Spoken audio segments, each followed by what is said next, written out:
पाकिस्तान के तरफ 13 इलाकों में स्मार्ट लॉकडाउन, इज्तिमात पर पाबंदी, सरकार फर्ज निभाएगी। वजीर आला ने खबरदार कर दिया। उस्मान बुज़दार बोले, थ्रेट अलर्ट्स हैं, कोरोना जोर पकड़ रहा है। ऑपोजिशन को जलसों की कौन सी इमरजेंसी है? पीडीएम को बातचीत का मशवरा दे दिया। ये इस तरह के जो इश्यूज़ हैं उनको बैठ के भी डिस्कस किया जा सकता है। दुनिया में कहीं हो रहा है कि जलसे जुलूस जो हम यहाँ कर रहे हैं, कौन सी इमरजेंसी आ गई है? इस तरह की सूरत हाल के अंदर आवाम की ज़िंदगियों के साथ खेलना मेरे ख्याल में किसी भी सूरत मुनासिब नहीं है। इंशाअल्लाह इस हुकूमत का खात्मा होगा। दहशतगर्दी हुई तो मुकदमा इमरान खान और वज़रा पर दर्ज करवाएंगे। गफूर हैदरी की हुकूमत को वार्निंग। मरियम औरंगजेब का आवाम को न घबराने का मशवरा, कहा हुकूमत को घर भेजकर दम लेंगे। अब हम आवाम को कह रहे हैं घबराना नहीं, क्योंकि पाकिस्तान डेमोक्रेटिक मूवमेंट इन आटा चीनी वोट चोरों को घर भेजकर दम लेगा। कहीं किसी सड़क पे आपको कंटेनर दिखाई नहीं देगा। लाहौर की तरफ कोई भी सड़क जो है उसको हम इसलिए ब्लॉक नहीं करेंगे, हम इन तिलों का तेल देखना चाहते हैं। फिरदौस आशिक अवान ने ऑपोजिशन को चैलेंज दे दिया। कहा, लोग लाने के लिए पैसा चल रहा है, मगर मीनार पाकिस्तान ग्राउंड भरने का इमरान खान का रिकॉर्ड कोई नहीं तोड़ सकता। शेख रशीद का कहना है, लोगों को खतरनाक वायरस का भी पता है और नेक्टा के अलर्ट का भी। ऑपोजिशन के लिए नतीजा कल मायूस कुन और नाकामी की सूरत में निकलेगा। गुलाम सरवर खान ने भी बड़ी खबर दे दी। कहा, ऑपोजिशन के लोग हुकूमत से राबते में हैं। नेशनल असेंबली के कुछ लोग वफाकी हुकूमत के साथ राब्ते में। पीपल्स पार्टी इस्तीफे नहीं हुई। मुस्लिम लीग नून के अंदर भी एक बड़ा दड़ा इस्तीफे देने के खिलाफ है। 31 तारीख भी आ जाएगी, लोग इस्तीफे नहीं देंगे। रियासत के खिलाफ बगावत और बगावत पर उकसाना बड़ा जुर्म, फौरी कार्रवाई होगी। वफाकी काबीना ने हंगामी बुनियादों पर तरमीम की मंजूरी दे दी। सेक्रेटरी दाखिला को मुकदमा दर्ज करने का इख्तियार दे दिया गया। सूबाई हुकूमतें भी रियासत के खिलाफ बगावत के मुकदमा दर्ज करा सकेंगी। इस्तीफे दें ना दें, पीपल्स पार्टी अब भी कशमकश का शिकार। बिलावल मरियम मुलाकात की अंदरूनी कहानी सामने आ गई।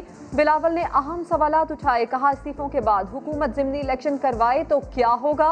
लीगी रहनुमाओं का मज़ाहमत का ऐलान। बिलावल भुट्टो ने कह दिया, सामने इलेक्शन हो रहे हों तो बाहर रहना मुश्किल होता है। 1985 की इसी गलती की वजह से एक धड़ा आज भी मौजूद है।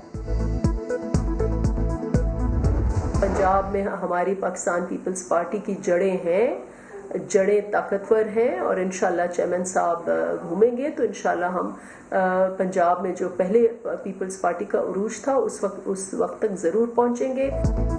दो जमातों का एक दावा, लाहौर हमारा। जियाली रहनुमा नफीसा शाह कहती हैं, पंजाब में दोबारा उभरेंगे। उज़मा बुखारी ने जवाब दिया, पीपी को खुश होने दें, इलेक्शन में लग पता जाएगा लाहौर किसका है।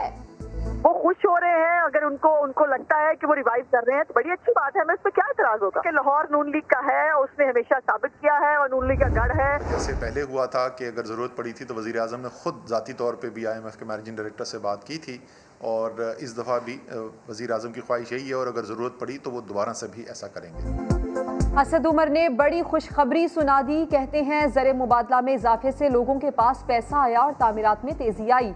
वज़ीर आज़म कंस्ट्रक्शन इंडस्ट्री के पैकेज को आगे बढ़ाना चाहते हैं। ज़रूरत हुई तो वज़ीर आज़म खुद IMF से बात करेंगे।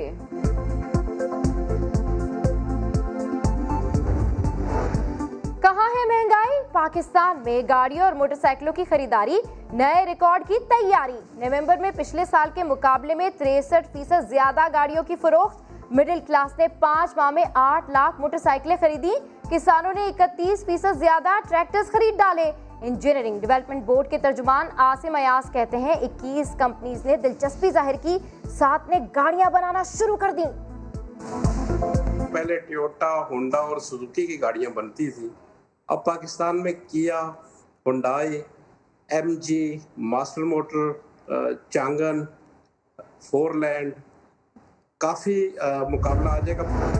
खीर भी पकेगी और गाजर का हलवा भी बनेगा, क्योंकि मीठी चीनी सस्ती हो गई है।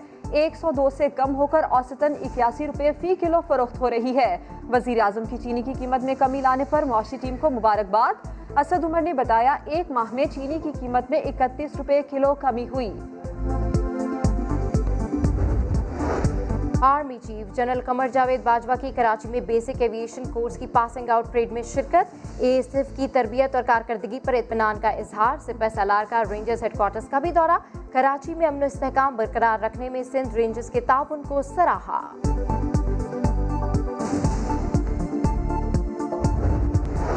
और FIFA player of the year का ताज किसके सर सजेगा? क्रिस्टियानो रोनाल्डो, लायनल मेसी या फिर रॉबर्ट लेवेंडोस्की? फातेह का ऐलान 17 दिसंबर को होगा।